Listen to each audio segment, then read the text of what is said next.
The developer has gone to extraordinary lengths to preserve a century-old Northbridge cottage. Keeping the house was a requirement of the development on the site, but as Michael Bennett explains, it's come at a price. Teetering precariously on 6 15-metre piers, it was a massive ask to preserve this rundown Northbridge cottage in the midst of a $35 million apartment development. Initially, we thought it was impossible to retain the building, being a brick work up there and it's all torn apart. But they seem to have done the job at a price.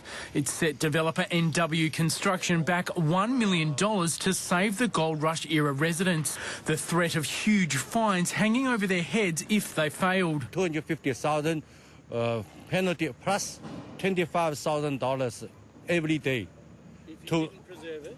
If I didn't preserve. Though the developers say it was littered with syringes when they took over the site, the Metropolitan Redevelopment Authority deemed the cottage a surviving example of boarding houses during the Gold Rush era. They knew what the ground rules were about the conservation of that building, and so they came back to us with a development application. It's great to have flashy new modern buildings, but they've found very good ways now to incorporate the older components and keep some of those old buildings. Well, at the Northbridge site, it's been a painstaking process to keep everything exactly as is.